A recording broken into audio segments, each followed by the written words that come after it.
Selamat sejahtera dan selamat sepupu. Today, your boy is going to talk about history, by which I mean history or Sejarah SPM as it's also called. Excuse the trauma and let's go. Now, anybody who's ever taken history in Malaysia knows that it is basically a scam. It's pretty much an open secret that you just read, memorize, learn the format for answering the paper, write it down, get the marks, and you're done. At least that was definitely true when I took the SPM history paper, for which, by the way, I got an A+. I'm sorry for flexing!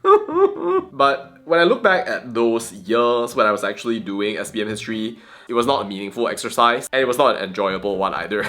I think that is actually very sad because when you think about history, that's like supposed to be about who you were in the past, your identity, your heritage, and all of those other things, all of which I imagine naively were supposed to fascinate you. But that was long before I realized that from my government's perspective, history was not just a study of past events, but it was a tool, a sort of official propaganda, if you will, to achieve national objectives. I'm pretty sure that was all useless though, because that subject did not in any way increase my loyalty towards the nation. It didn't help me understand myself, and it pretty much made no effort to include me in the whole picture of the country. I strongly doubt that it did for pretty much anyone out there at all. But what do you guys think, Sapupus? Did history help you understand Malaysia a bit better? Let me know in the comments. See, I always felt that there was a gap when we were studying history, like not enough critical thinking, way too much focus on memorizing. Tamadun Islam is fine, but seriously, no Western civilization at all, let alone any history even of the Orang Aslis who are supposed to be the original people of this country. That's also why it was nice to hear about Khoo Poay Tiong's suggestion that we include more inclusive history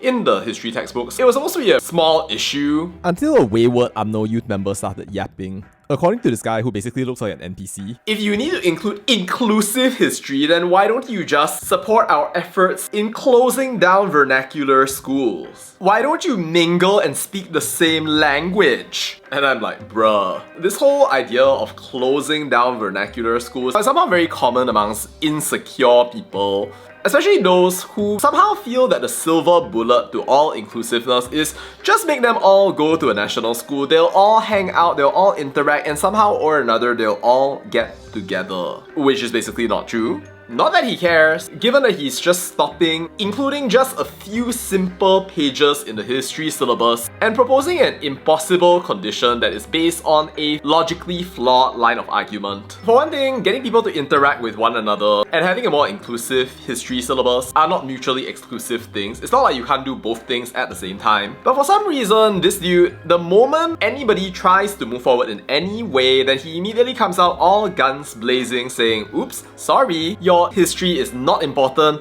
mansuhkan sekolah vernacular. The guy is making this tasteless suggestion even long after a court case with a 2-1 ruling that basically settled that vernacular schools are allowed under the constitution. But it seems like he hasn't really thought this through, even though he wants to be an expert on this to improve his career, but cannot even do basic fact check. Like a pirated version of Akmal Saleh that cannot do the job even 50% as well. But whatever it is, shutting down vernacular schools is a very simplistic way of dealing with a problem that you don't really understand that honestly just sounds to me like spite, or maybe a little too much listening to Professor Teo Kok Seong yapping without actually thinking things through at all. See, contrary to what our genius professor says, people are actually choosing to enroll into them in a non-racially biased way. Which is also why it's interesting to talk about how, even though they're Malay, a lot of parents recently have been sending their kids to vernacular schools. And this incredible and very Malay dude actually topped his vernacular school, by the way. Great job! But see, the minds of these people are often too small to function beyond the walls of their assumptions. I can tell you for a fact that whether it was a vernacular school like the one I went to, SJKC Damansara, or SMK Damansara Utama, if you wanted to actually have a mono-racial experience, like you'd be legit able to just meet people who are only Chinese or only Malay, and it would have been a matter of your own choice, like not the school curriculum or syllabus or anything like that. But it can also be the opposite. Like, when I went to Baixiao, my very first friend was Malay, who later went on with me to SMK Damansara Utama. And the fact that we met at a vernacular school didn't mean that somehow or another, we were somehow unable to match. How mysterious. I ended up getting multiracial friends, and at the same time, I can speak English, boleh cakap bahasa Melayu, 还会说中文. Oh, that's funny. That's the exact opposite of Professor Teo Kok Seong's argument. Thank you, Professor Teo, you're a genius. Lots of examples that break Kangkong professor stereotypes, by the way. Like, I think I remember one specific Chinese school in Perlis where every single one of the students who were enrolled In year 1, were all Malay. And partly that's because the demographics of Malaysia are changing over time to make it so that that is what happens. probably also because of leaders like our NPC. They're also becoming very popular nowadays because people want to study Chinese for work purposes and for cultural purposes. If we look at a broader picture, it's also because vernacular schools are awesome. There was a time when they actually became viral because their toilets were amazing, their food was amazing, and people were just so jealous day in and day out about the facilities in these schools, and it was absolutely crazy. I'm not sure how many people actually noticed, but like, the fact that these are so well funded is actually one of the things that Malaysians should be very well proud of. Just cause we have this whole community system that's been built up by years of government neglect and pretty much ignorance in favor of developing the national school system, as in SK, SMK, to the point that parents just realize, you know what, we need to go ahead and step in. We need to educate our children. This has to be done for the future of our families, for our kids and everybody else out there. So they went out, they made it happen, and the schools just ended up becoming a lot better than your typical SK.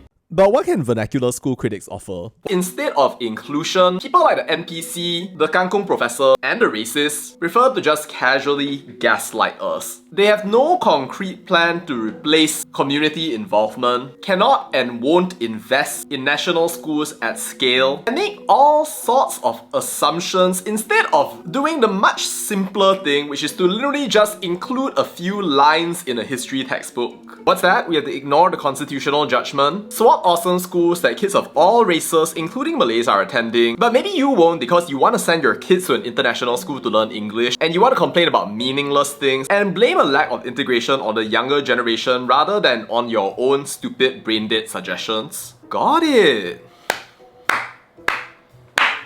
Rather than yapping and complaining, and imagining that if you have inclusiveness that ends up destroying your entire society, I really suggest that UMNO youth literally just sit down for a quick bit, look at themselves in the mirror and just say, stop being insecure, stop being insecure, stop being insecure. Seriously, if learning about other people would stop you from being Malay or destroy your identity, then you might as well not exist in the entire globalized world. This place is not for you. I hope you reincarnate as a caveman in a world without technology so that you don't even have to think about any of this. Or maybe it's just this guy, considering that he seems to not be very popular. Honestly, the question of racial integration is something that our leaders, UMNO youth or otherwise, definitely need to think about a lot more rather than just coming up with these stupid solutions, because if all you can do is just come up with this low IQ mentality ideas right here, you're never going to go anywhere. I think that inclusive history is a good place to start to get to know about the different groups of people around me. Like, I don't even know which parts of India, for example, the Indian immigrants came from, what parts of China the Chinese came from, the writing of the Rukun Negara, the fights of Syed Hussein Alatas, or about the history of names like Yap Aloy, Tun Tan Cheng Lok, Lim Chong Yu, or of the Ibans, Dusuns, Dayaks, Bidayus, to not even speak about the Orang Asli. I honestly think that knowing a lot of these things would really help me understand a broader picture how other races contributed to Malaysia, which obviously doesn't prejudice the unique status of the Malays as the definitive peoples of Malaysia in any meaningful way, shape, or form. History can be so much more than it is today, so much more filled with fascinating questions about the past, and answering them, I think, is key to a lot of the meaning in life that I got from reading a lot later on, but I'm sure that kids can definitely use a lot more of in the education system in the modern age. I mean, if you want to make national propaganda, the least you can do is actually make it interesting and relevant to all people rather than the complete bore fest that memorizing event after event that you don't care about and cannot relate to that Sejarah for SPM has long been. If you're actually able to, it will be even more interesting if you actually taught historical method and made people realize that history is about critical thinking rather than remembering and memorizing one story until kingdom come and writing it down in an exam, and learning to actually develop a lifelong love for learning that would serve Malaysians as world citizens rather than making them into propaganda victims right before they forget everything and then migrate to Singapore. Alright, and that's all I have to say about that. Ciao and bye.